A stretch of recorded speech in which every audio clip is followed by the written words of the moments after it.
Good morning, everyone. Thank you for attending. This is our GASB 87 implementation working session 2. Today, Peter and I will discuss reasonably certain and also validating the LeaseController template. And then after that, we're going to open the floor to questions for the remainder of the work session. Everyone should be muted by default. Today, we are changing the process, though, after our first discussion for asking questions. We enabled the use of the hand raise function on WebEx, and if you raise your hand, you will be unmuted by our moderator, and we can verbally discuss any questions that you have. If you don't have a microphone, we still have the Q&A box for your use.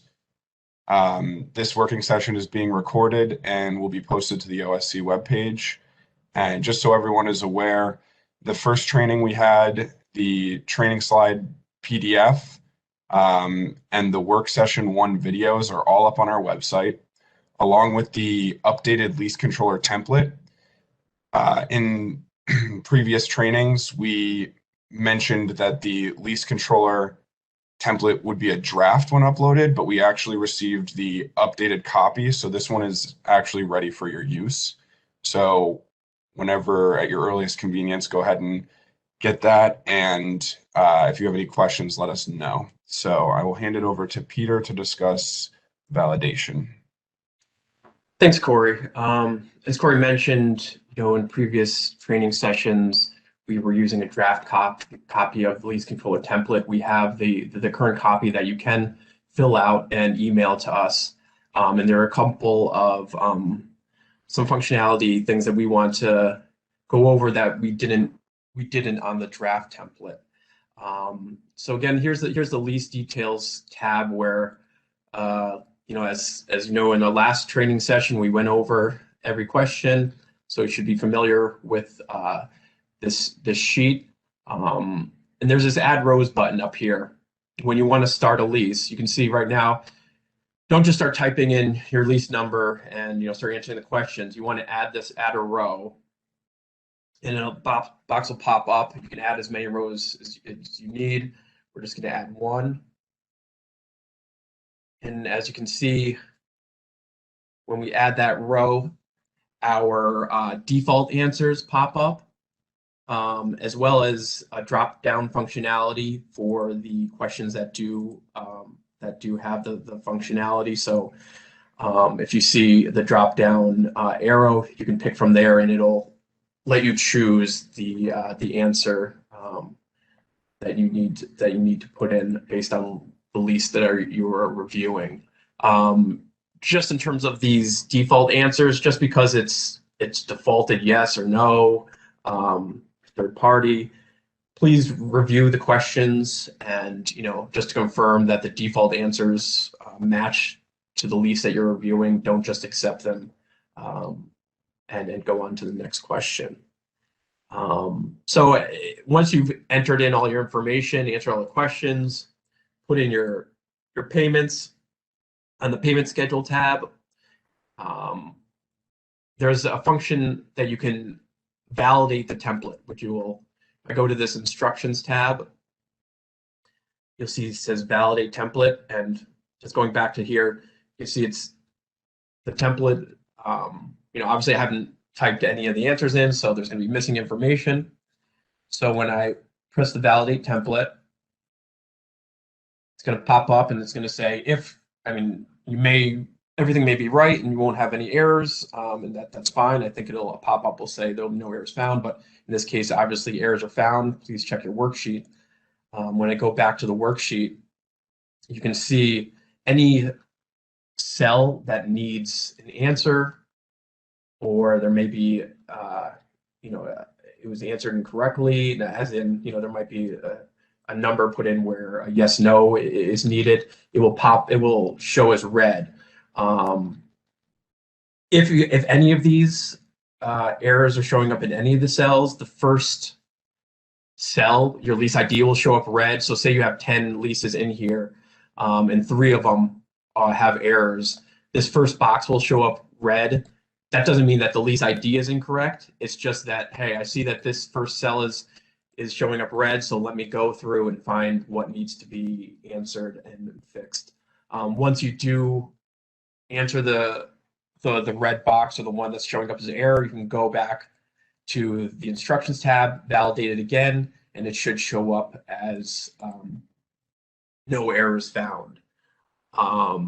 If you have any, I know there's a lot of questions. We anticipate, maybe someone running into issues or questions about validation process where you think everything's in there, but maybe you just can't find what the error is pointing to. Send us an email.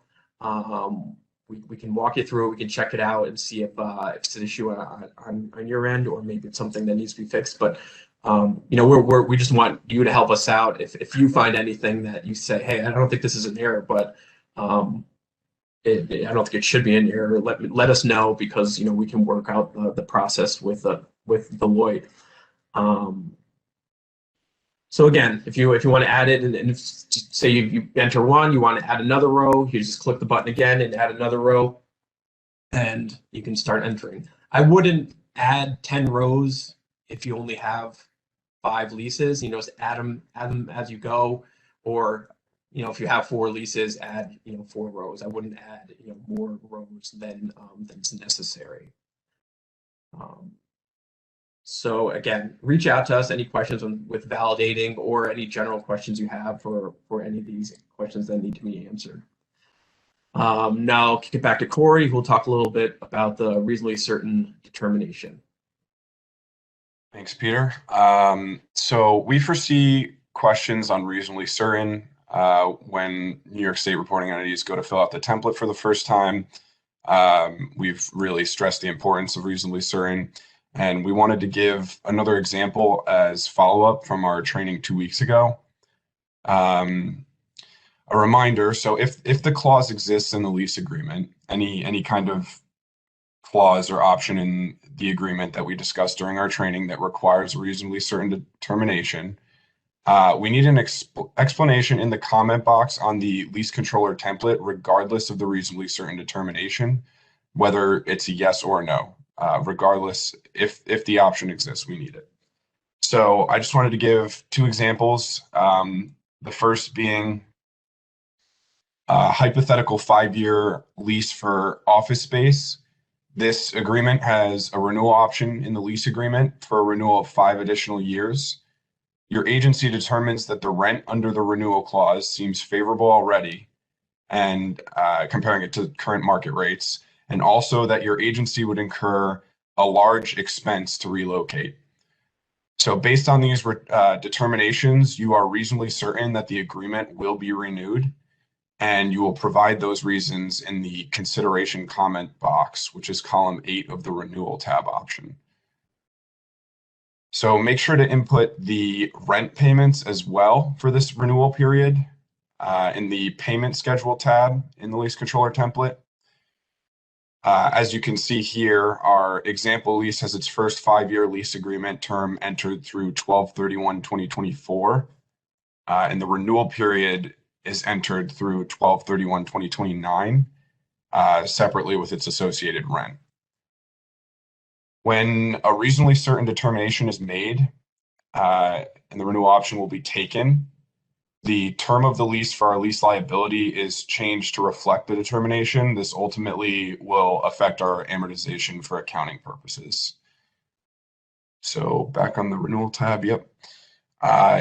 So say we had the same example with the 5-year lease for office space with the same renewal option in the lease agreement for a renewal of 5 additional years. When your agency negotiates and enters into this agreement, they determine that you will not be reasonably certain in exercising the renewal option because your agency will be looking for larger office space after the lease term. For this example, you're going to input no in column 6 for the reasonably certain determination and add the comments regarding looking for a larger office space or whatever the reason is in column 8. Another example of not being reasonably certain could be that your agency plans on renegotiating terms and you already know that internally. So instead of exercising the renewal option, you're reasonably certain you won't, and just add some kind of comment on it in column 8.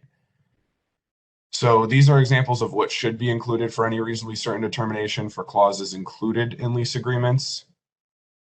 If you have any questions on any of the contract clauses or reasonably certain determinations, definitely please reach out. We can help on those. So that we just wanted to go over briefly.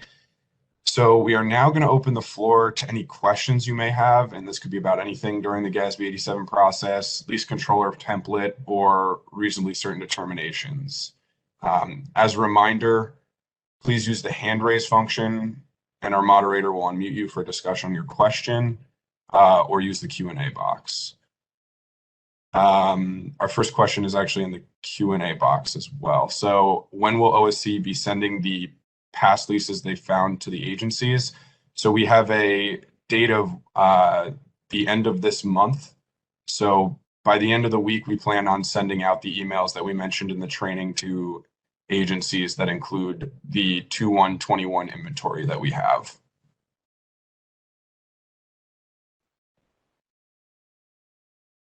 Will BFR send lease inventory to us by 1/31/22, as I believe I heard mentioned? Yes, we will.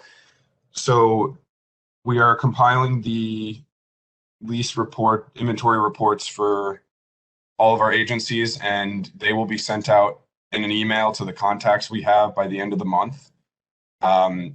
We plan on also sending an email if we do not have any leases over the threshold, the materiality threshold we mentioned in the training. And we will let you know that just to make sure and verify with you. So that is the expectation there.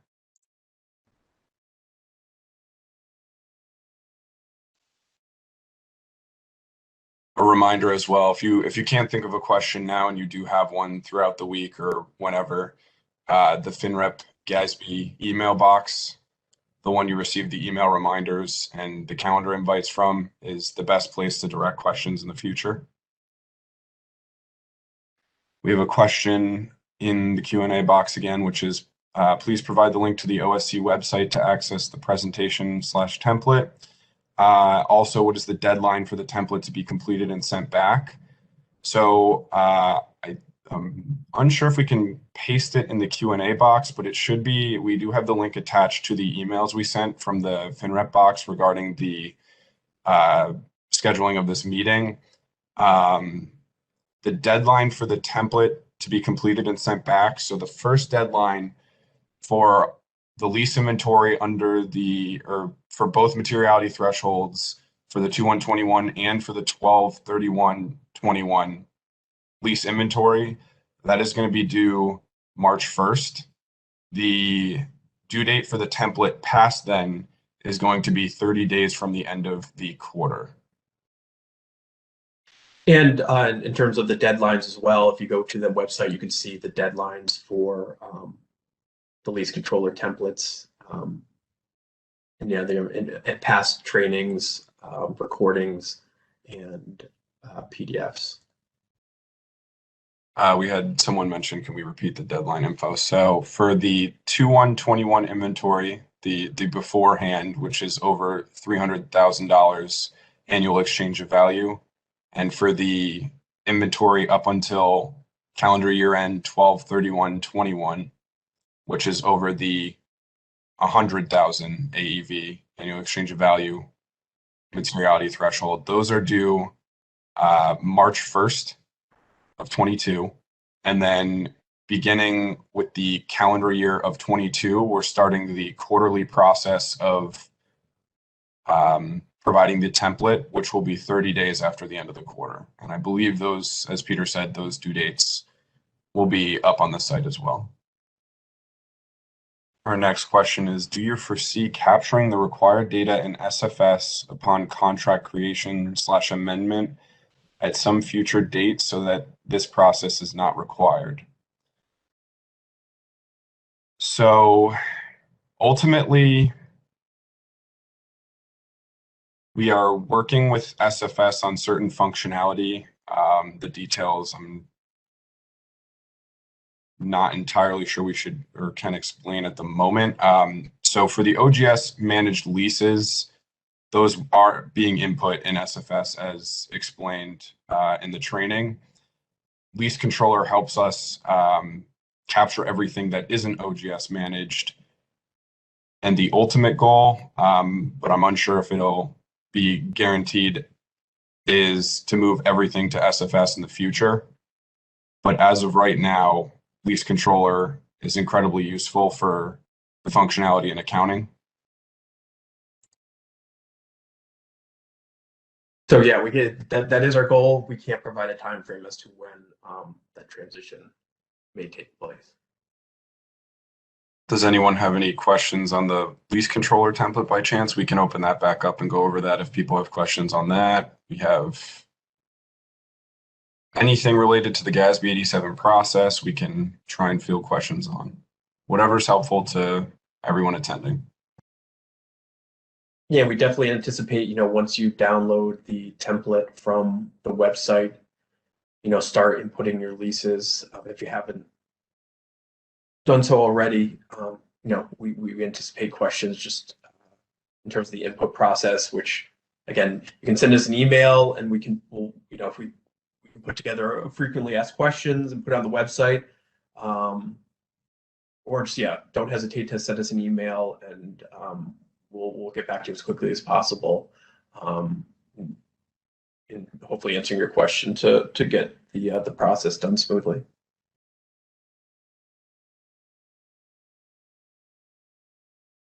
I will say too, if by chance you don't receive an email regarding the original lease inventory that is expected to go out by the end of the month, please reach out.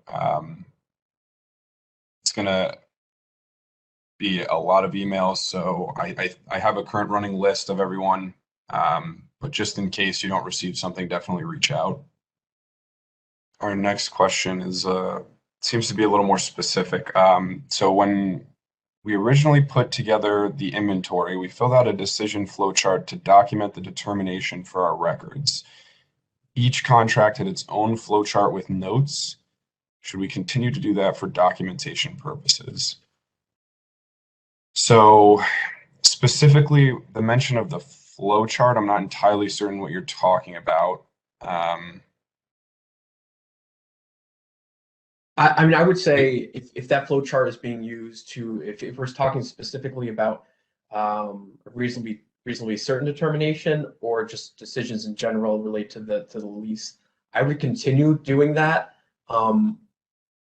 If you can include it into the comment section, like a consideration comment section in LeaseController, that'd be great. Obviously, you can't attach a PDF or a flowchart, but I would continue doing that for your own internal purposes, because if and when we get audited, they may ask for they may go to the agency. They might look at LeaseController and see what you inputted, and they might ask how'd you come to this determination, or why'd you come to the determination. So I would continue with that process, because that is a very good process internally. So even though it may not have the ability to be attached to LeaseController, it's good to keep those documents in-house and continue doing that for leases going forward. In case someone asks you for supporting documentation as to any decision that was made. Yeah, we fully expect agencies to have their own system of documentation as well, as long as the ultimate end goal is the information that's being input and required for the GASB standard. It should work, and it helps to have the documentation in case like Peter said, in case the auditors ask later or we need something for whatever means. So it's good to have. So I would say continue doing it if that's what your current process is. And we would encourage other agencies to do that as well. More documentation, the better. LeaseController is kind of where the final answers are going to be housed, but you always want to have some down the line, 2 years, 3 years, someone might say, how'd you come to this determination? Maybe the person who made that determination isn't in the agency anymore, so at least you'll have that documentation to look back on. wanted to go over quickly too, because we've had a couple questions in the meantime for the OGS managed leases. If they negotiate, manage, pay any leases, again, those will be input by OGS on SFS, completely separate from LeaseController and its process. So just keep your eye out. I know a lot of agencies do have OGS managed leases, and maybe they're just real estate or whatever they may be. Keep your eye out for any other lease agreements with your agency and a third party that is over the threshold to be applicable for LeaseController.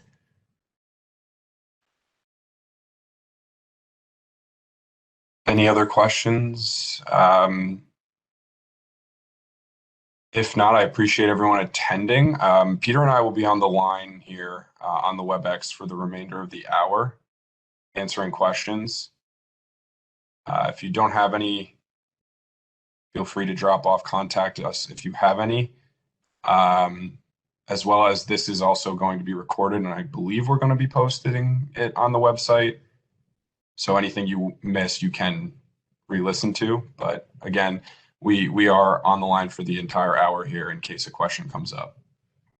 The hand raising and voice function too could probably be very beneficial for specific lease questions or discussing a specific process to your agency.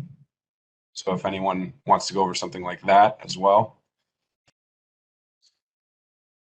So now that the LeaseController template, the current version, the updated version that's usable for the first submission is on the website as well. If something comes up specifically on that while you review it, definitely let us know. We can make it into a talking point for the next working sessions.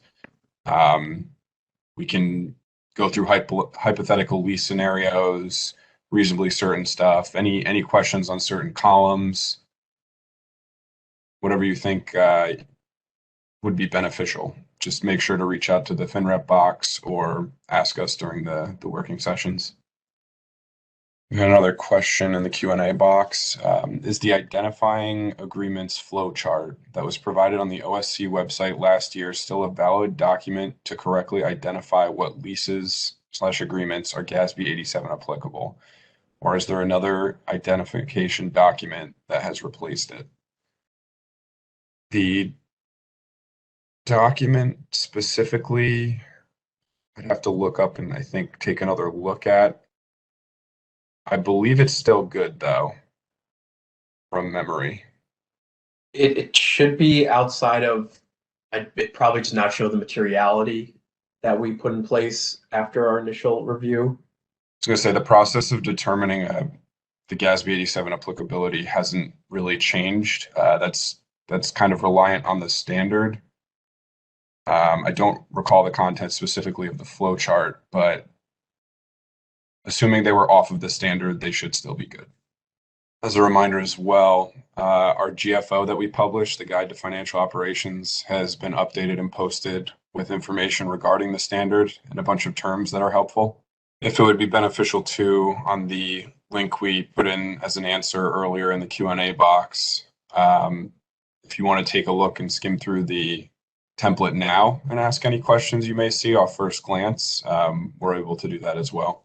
Okay, I think we've run out of questions. I'm sure we'll get more questions, during the week or during next week's training when you start inputting leases into the template.